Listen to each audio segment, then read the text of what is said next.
Do you have a spiritual life? Well, it sort of depends on what spiritual means. Elon Musk is a hero of many of us, myself included, and will be studied for thousands of years as one of the most important men at this age in human history. One of the things we love about him is his willingness to share his opinions, even on controversial issues like theology or philosophy, talking about God. But unfortunately, a lot of his responses reflect some the conclusions that he came to when he was 17 and never really deeply addressed after the fact. Because of that, there are some really common misconceptions that you may have or you may hear people raise. So let's jump into those and see how we can respond with wisdom and virtue to those types of ideas. So, Maybe there's some dimension where thoughts exist or something. Because I don't, what is a thought? What is a, I mean, is it? I'm not sure what thoughts are. Um, If you haven't ever thought about this, this is actually a fantastic argument against materialism, the idea that all that exists is material. See, matter is never about a thing. The only things that are about anything else are thoughts. You think about the words I'm saying, you think about music, you think about loved ones or deep ideas. But like an atom isn't about another atom. It's just an atom. So what would a thought actually be? And I think this is absolutely what he's trying to indicate here. Is thoughts are indications that there is in fact another sort of realm or dimension of reality that is itself immaterial. There is an aboutness to thoughts that point to the existence of immaterial things like souls. whether there's some manifestation of thought in a way that is different from the physical dimensions we're aware of. And there's certainly things that we don't understand about the universe. mhm. But I'm less convinced that there's, say, some super consciousness watching over our every movement and kind of evaluating it against some criteria, and deciding whether we're going to go to one place or another when we die. I think Mhm. that's unlikely. He says he doesn't think the idea of a super consciousness is likely, but he doesn't give any argumentation or reason for that. It's just sort of a conjecture. And I take it that what he's reflecting here is simply an internal bias or an internal sense that kind of sounds like the thing of fairy tales. It doesn't feel real and therefore it seems unlikely. But he doesn't mean it in an evidential sense. Like I've weighed out all the odds and it's less likely than it is likely. And rather, that's the type of reasoning I'm going to bring to bear. And I'm going to say I think it is actually far more likely that there is in fact a supernatural consciousness, an entity or a mind, a soul, a thinking thing that exists beyond nature itself, that does in fact evaluate us based not on just some sort of random criteria, but based on the moral dictates that that same entity has laid upon us. Yeah, exactly. I mean, and it does beg the question: if there is some consciousness, where did the super consciousness come from? Really commonly you hear it phrased as if God created everything, then who created God or what created God? And this is a really simple misunderstanding. It's a category error. And I certainly forgive it in the case of Musk or of your random kind of village atheist, somebody who doesn't study the material. But you also hear this out of relatively bright guys. You hear it out of Richard Dawkins, who's written entire books on the idea of God. You hear it out of Bertrand Russell, who has obviously considered most of these ideas, which is really a shame. We can explain this question away within like a minute and a half. Leibniz, the co founder of calculus, asked the question, why is there something rather than nothing? Observing that if there was ever a moment when nothing existed, no light, no space, no time, no energy, no matter, no laws of physics, no quantum vacuum, nothing, literally non being. There was no being that existed. Then there would never have ever been anything. Because, and this is one of the most fundamental axioms of existence itself, is that being never arises out of non being. Things don't begin to exist out of literally nothing because there is stuff. There is a world. There's me, you, atoms, stars, quasars. Because stuff exists, there must have always been something that existed. Being had to have always existed. There's something eternal. Now, whether it's an unbroken chain of contingent things going back infinitely, I would argue that that's illogical. But let's say you believe in that, or let's say you just think that there was an eternal quantum vacuum that one day collapsed into the universe we have today. Again, I think that that violates what we know about quantum instability, but sure, you could say that there's something eternal in the universe. The universe itself is the eternal thing. So if a Christian came along and asked you, hey, what created the universe? Where did it come from? You could rightly respond to the Christian and say, that's an incoherent question because the universe is eternal. Asking what created the uncreated thing doesn't make sense. It's a contradiction in terms. Similarly, the Judeo Christian idea or concept of God, that God is the creator, is to say that he is the uncreated thing.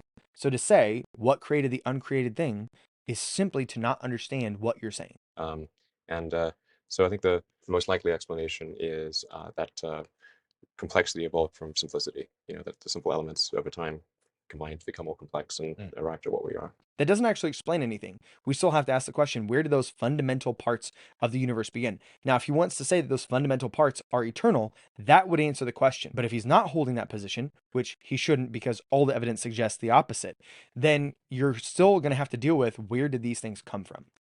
Um, it's also possible, though, that we're in a simulation. That we're in a simulation like the Matrix? Yeah. Well, different from the Matrix, but a simulation of sorts. Yeah. Well, this whole world could be a dream. Could be a dream. Yeah. Yeah. But I mean, it could be a simulation. I mean, have you ever played like these like the advanced video games and how realistic they're getting? I know it is like a whole nother life. Right. Yeah.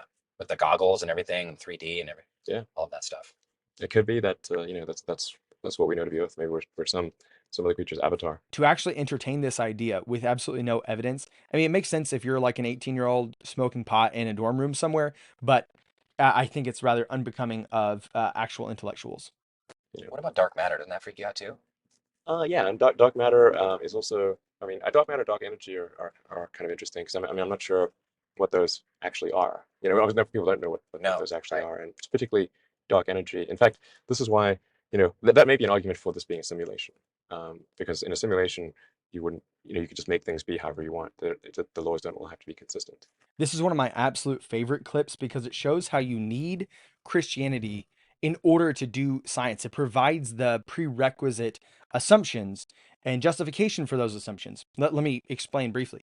So, in ancient Greece, they had very advanced understandings of science, especially given their time. They'd already discovered that the earth was round, something like 500 years before Christ. But they were hampered by certain assumptions, like the fact that the world was kind of built on a really strict mathematical structure. When they looked up in the heavens, they would assume that because the stars were made of the fifth element that was perfect and had no corruption, that therefore all the circles in space were perfect circles and that their orbits through the sky were perfect circles as well.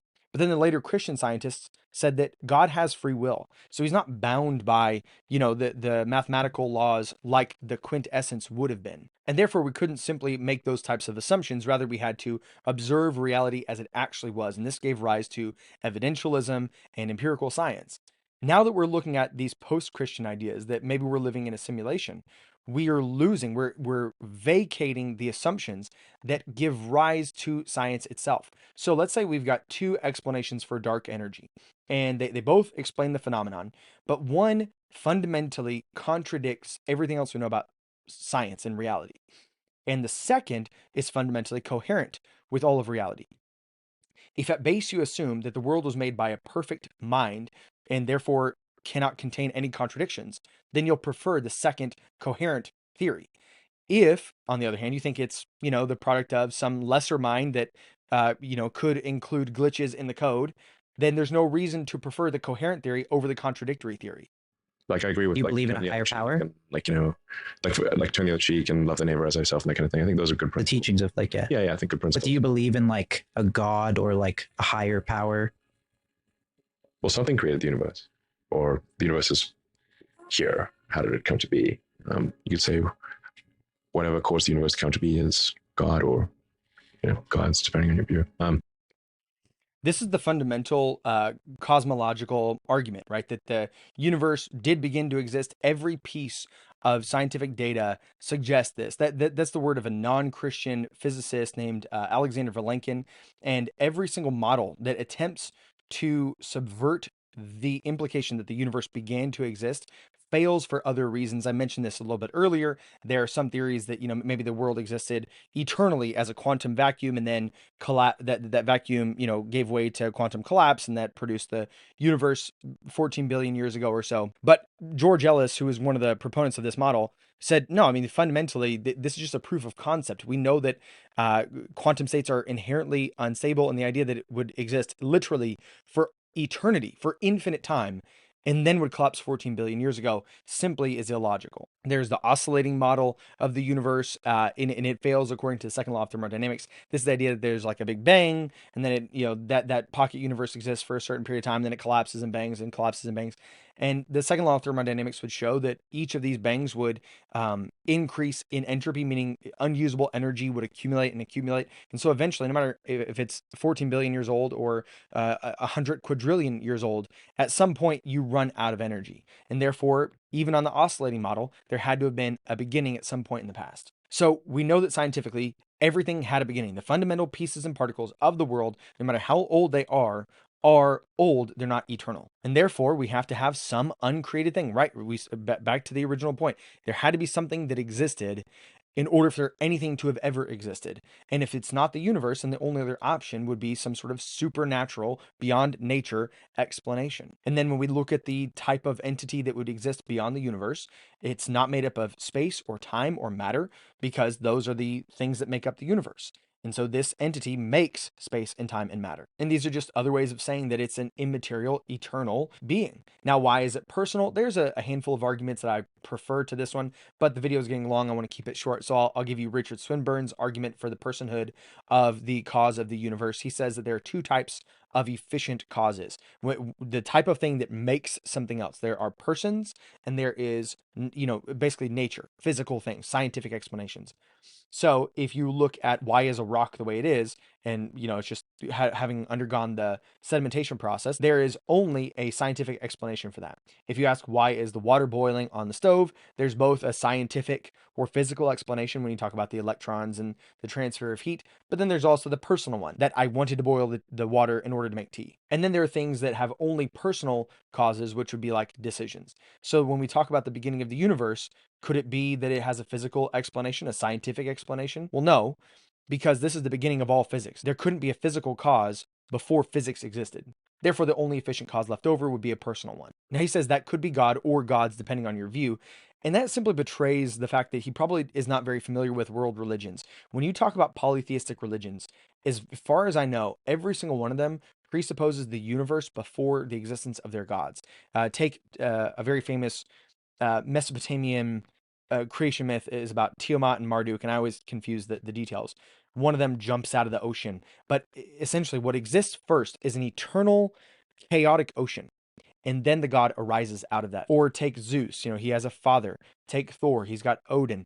There's always the assumption that there is the fundamental physical world first, and then arises what is essentially a superhuman. The idea that there be a spaceless, timeless, non-humanoid, invisible creator who generates the entire universe out of nothing but his will and word.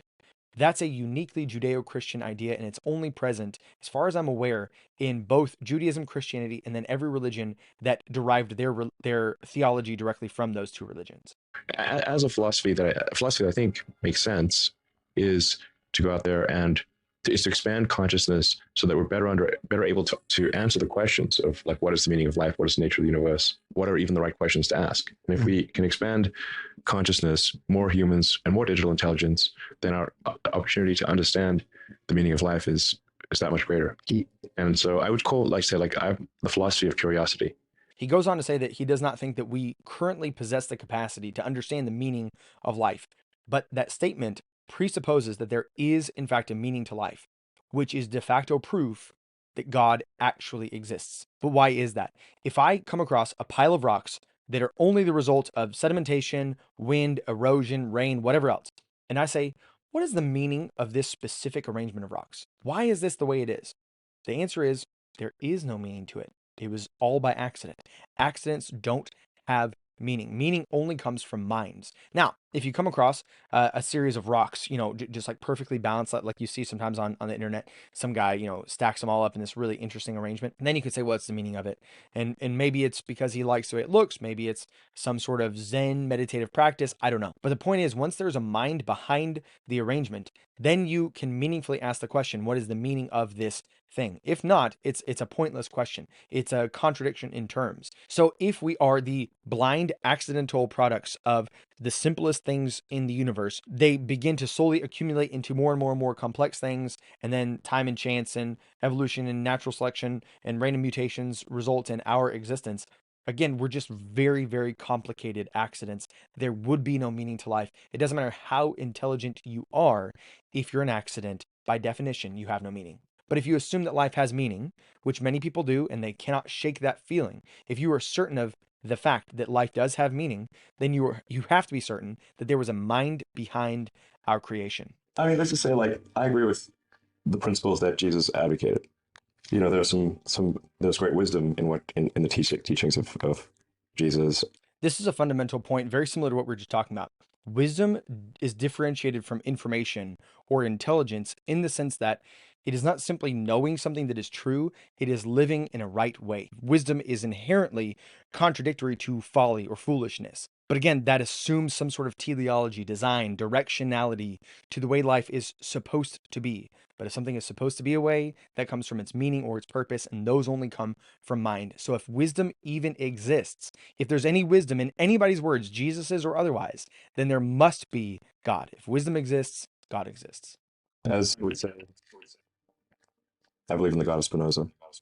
This is a perfect one to end it on. The God of Spinoza was a deistic God, a God who reveals himself through the majesty and orderliness of life in the world and the way that the universe is constructed. And for the Greeks, they called this the Logos. Now, John and Paul both essentially imply that that's who Jesus literally is. John opens up his gospel with the words "in the beginning," and if you're a Jew reading this, immediately you're going to start completing it in your mind because you know so well the beginning of Genesis. In the beginning, God created.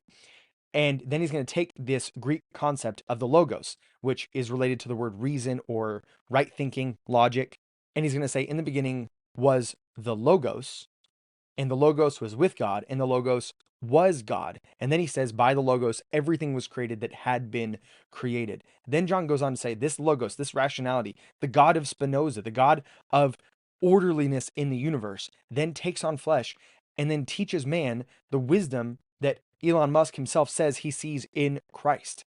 And to that very end, I hope that Elon Musk does dive back into these issues and begins to reinvestigate and really reconsider sincerely Christ as not only the creator, but the redeemer of mankind. That's it for today. My name is Ryan Martin. If you have any objections or questions like Elon Musk does, comment them down below, and I'm going to try to make a compilation video where I do my best to answer as many of them as possible. If you're the kind of person who hasn't joined my Patreon yet, then you're almost certainly also the kind of person who thinks that Richard Dawkins is an erudite thinker on issues of religion and theology, and his work, The God Delusion, is a serious critique of religion itself. Join the Patreon, like, share, subscribe, and until next time, trust God, keep your powder dry.